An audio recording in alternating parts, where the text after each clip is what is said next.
남중국해의 파도가 예전 같지 않습니다. 평화로운 일상 뒤편에서 거대한 폭풍이 몰려오고 있습니다. 당장 내일이라도 바다 너머에서 포성이 울린다면 과연 어떤 일이 벌어질까요? 우리는 흔히 숫자를 봅니다. 중국의 배가 몇 척인지, 미군의 병력이 얼마나 되는지 말입니다. 하지만 전쟁의 승패는 숫자가 아니라 누가 먼저 적의 숨통을 조이는지에 달려 있습니다. 지난 수십 년간 중동의 사막을 누비던 미 해병대가 돌연 탱크를 버리고 태평양의 작은 섬들로 시선을 돌렸습니다. 그들이 무엇을 보았기에 이런 결단을 내린 것일까요?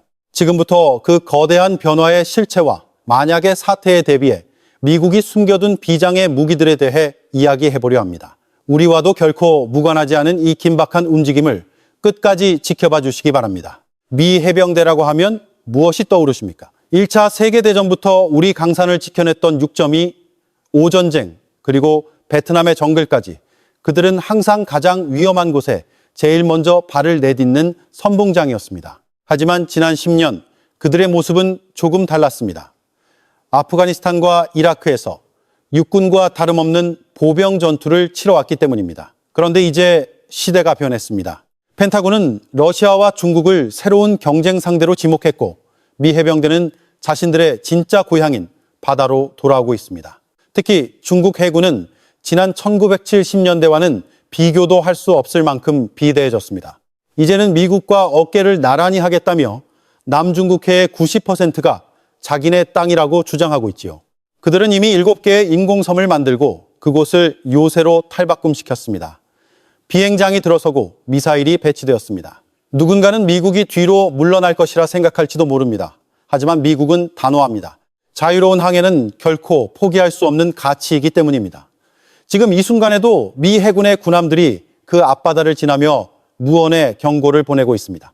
겉으로는 평온해 보일지 모르나 속으로는 양쪽 모두 치밀한 전쟁 연습을 반복하고 있습니다.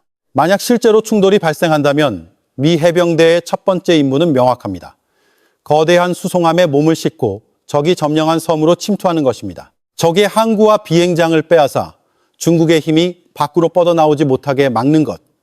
그것이 바로 이 거대한 체스판의 첫 번째 수입니다. 하지만 섬이라는 곳은 좁고 험합니다. 대규모 군대를 운용하기엔 제약이 너무 많지요. 그래서 미 해병대는 기존의 방식을 과감히 버리고 오직 이 좁은 섬들에서 승리하기 위한 특별한 장비들을 준비하기 시작했습니다. 그들이 선택한 첫 번째 칼날은 과연 무엇일까요?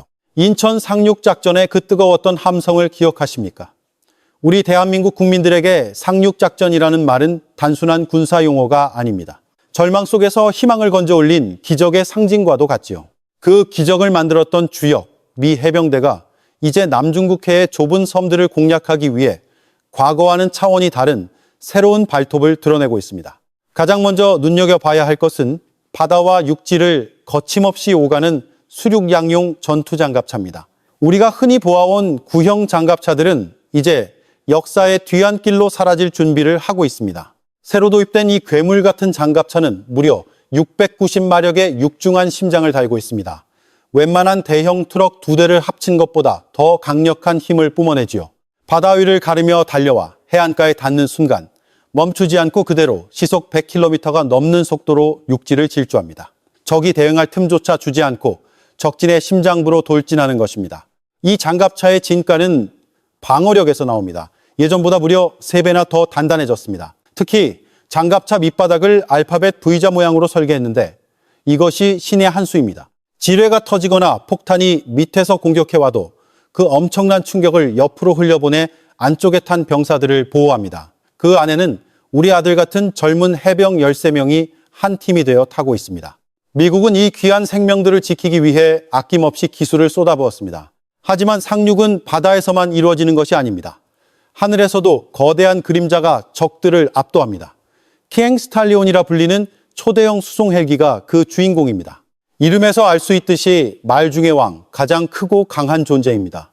이 헬기는 단순히 병사들을 실어 나르는 수준을 넘어섭니다. 커다란 장갑차 한 대를 통째로 밧줄에 매달고 하늘을 날 수 있는 엄청난 괴력을 가졌습니다. 게다가 비행 중에 공중에서 연료를 보급받을 수 있어 거리가 아무리 멀어도 멈추지 않고 적의 머리 위로 나타날 수 있습니다. 한 번에 30명이 무장한 병사를 적진 깊숙이 투입하거나 급박한 상황에서는 다친 전우 24명을 한꺼번에 실어 나를 수 있는 이 하늘의 요새는 중국의 방어망을 무력화시키는 핵심 병기입니다. 중국이 아무리 섬을 높게 쌓고 미사일을 배치해도 바다에서는 장갑차가 파도를 뚫고 들어오고 하늘에서는 헬기가 거대한 위용을 뽐내며 내려앉는다면 그 요새는 순식간에 무너질 수밖에 없습니다. 자, 이제 미 해병대는 해안가에 성공적으로 발을 내디뎠습니다. 적의 요새 안으로 한 걸음 더 들어간 것이죠. 하지만 진짜 싸움은 지금부터입니다. 좁고 험한 섬 지형에서 적의 거센 반격을 꺾어 놓으려면 무겁고 느린 탱크보다는 훨씬 더 날렵하면서도 매서운 화력을 가진 무언가가 필요합니다. 미 해병대가 그토록 아꼈던 탱크를 과감히 버리면서까지 선택한 중국의 숨통을 조일 그 날카로운 칼날은 과연 무엇일까요? 우리 세대에게 탱크란 무엇입니까? 지면을 울리는 웅장한 엔진 소리와 그 거대한 포신, 전쟁터의 왕이라 불리며 승리의 상징과도 같았던 무기가 바로 탱크입니다. 그런데 놀랍게도 미 해병대는 지난 2020년 그토록 아꼈던 에이브람스 탱크를 부대에서 완전히 떠나보냈습니다.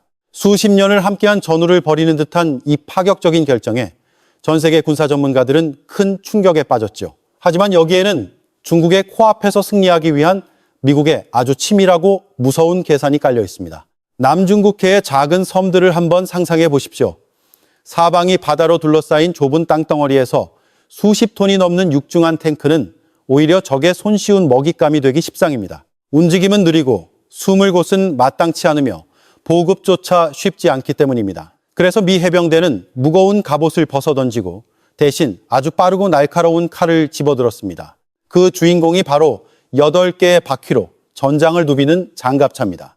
이 장갑차는 탱크보다 훨씬 가볍지만 그 속도는 비교할 수 없을 만큼 빠릅니다. 포장된 도로 위에서는 시속 100km가 넘는 속도로 질주하고 거침없이 물속으로 뛰어들어 헤엄을 칠 수도 있습니다. 적이 예상치 못한 방향에서 순식간에 나타나 강력한 기관포를 퍼붓고는 적이 반격하기도 전에 안개처럼 사라져버립니다. 그야말로 현대판 동해 번쩍 서해 번쩍하는 홍길동 같은 존재라고 할 수 있습니다. 특히 이 장갑차는 상황에 따라 모습을 자유자재로 바꿉니다. 적의 탱크를 때려잡는 대전차 미사일을 달기도 하고 하늘에서 달려드는 적기를 떨어뜨리는 대공포를 얹기도 합니다. 좁은 섬 안에서 탱크 한 대가 할 일을 이 날렵한 장갑차 여러 대가 나누어 맡아 적을 사방에서 압박하는 것입니다. 미국이 탱크를 포기한 진짜 이유는 또 있습니다. 그 비어있는 자리에 더 무시무시한 무기들을 채워 넣기 위함입니다. 이제 미 해병대는 직접 적과 맞닥뜨려 싸우는 것보다 멀리 떨어진 섬에서 중국의 거대한 함대를 단 한 방에 침몰시킬 수 있는 장거리 미사일에 집중하고 있습니다. 탱크 한 대를 운반할 시간에 수십 발의 미사일을 배치하겠다는 전략입니다. 이것은 마치 덩치 큰 씨름 선수가 날렵한 검객으로 변신한 것과 같습니다. 하지만 여기서 끝이 아닙니다. 섬을 점령한 해병대원들이 적의 거센 반격을 잠재우기 위해 부르는 진짜 해결사가 따로 있습니다. 한번 나타나면 적의 진지를 순식간에 불바다로 만들어버려 강철비라고 불리는 무기, 그리고 하늘 위에서 적의 모든 움직임을 꿰뚫어보는 보이지 않는 눈들입니다. 중국 군대가 가장 두려워한다는 그 압도적인 화력의 정체는 과연 무엇일까요? 자, 이제 마지막 조각을 맞춰볼 시간입니다. 섬에 발을 내디딘 해병대원들이 적의 거센 반격에 직면했을 때 그들의 뒤를 든든하게 지켜줄 진짜 백만대군 같은 존재가 나타납니다. 바로 현대전의 신이라 불리는 다연장 로켓 시스템 하이마스입니다. 이 무기는 이미 최근에 여러 전쟁터를 통해 그 무시무시한 위력이 증명되었지요. 이 하이마스는 덩치가 작아 보이지만 속지 마십시오. 공중부양정을 타고 순식간에 섬 해안가에 상륙한 뒤 단 몇 분 만에 발사 준비를 마칩니다. 그리고 불을 뿜는 순간 적진은 말 그대로 초토화됩니다. 단 20초 만에 6발의 로켓이 날아가 축구장 수십 개 면적을 순식간에 불바다로 만들어버리죠. 땅속 깊이 숨겨진 적의 요새나 단단한 장갑차 대열도 이 강철비 앞에서는 종잇장처럼 무너질 뿐입니다. 중국 군대가 미 해병대의 상륙보다 더 두려워하는 것이 바로 이 정밀하고도 압도적인 화력의 타격입니다. 하지만 땅 위에서만 타격이 이뤄지는 것은 아닙니다. 우리 머리 위, 보이지 않는 곳에서 우리 군대를 지켜주는 수호신들이 있습니다.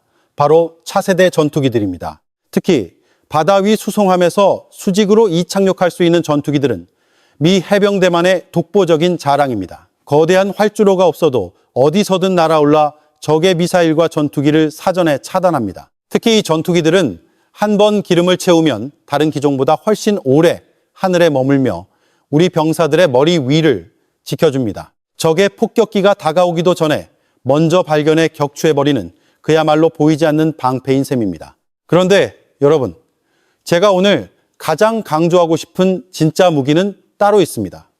철로 만든 장갑차도 하늘을 나는 전투기도 아닙니다. 바로 그 기계를 움직이는 사람입니다. 미 해병대원은 이병부터 지휘관까지 예외 없이 무려 11개월이라는 지옥 같은 훈련을 견뎌냅니다. 단순히 총 쏘는 법만 배우는 게 아니라 어떤 극한 상황에서도 전우를 버리지 않고 임무를 완수하는 강인한 정신력을 몸에 새깁니다. 그들은 수십 종류의 무기를 자유자재로 다루는 살기등등한 전사이기도 하지만 동시에 자유를 지키겠다는 확고한 신념을 가진 젊은이들입니다. 70년 전 장진호의 그 매서운 추위 속에서도 끝까지 포기하지 않았던 그 선배들의 정신이 지금의 젊은 해병대원들에게도 그대로 흐르고 있습니다.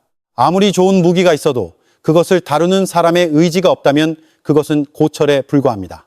미국이 탱크를 버리고 첨단 무기를 선택하면서도 결코 타협하지 않은 것이 바로 이 인적 자원의 질입니다. 중국이 바다를 메워 섬을 만들고 성벽을 높이 쌓으며 힘을 과시하고 있지만 미국은 더 영리하고 더 날카로운 방법으로 그 성벽을 허물 준비를 마쳤습니다. 이것은 단순한 무기의 대결이 아닙니다. 자유를 지키려는 의지와 억압하려는 욕망의 대결입니다. 오늘 제가 들려드린 미 해병대의 이야기는 남의 나라 이야기가 아닙니다. 이들의 강력한 전력과 확고한 전략은 결국 우리 한반도의 안보와도 톱니바퀴처럼 맞물려 돌아가고 있기 때문입니다. 평화는 구걸하는 것이 아니라 압도적인 힘으로 지켜내는 것이라는 사실을 우리는 역사를 통해 배웠습니다. 오늘 이야기가 유익하셨다면 주변의 소중한 분들과 공유해 주시고 구독과 좋아요로 응원해 주십시오. 여러분의 응원이 우리 안보를 생각하는 더 깊이 있는 이야기를 만드는 큰 힘이 됩니다. 지금까지 긴 이야기 함께 해주셔서 감사합니다. 다음에 더 묵직하고 진솔한 이야기로 다시 찾아뵙겠습니다.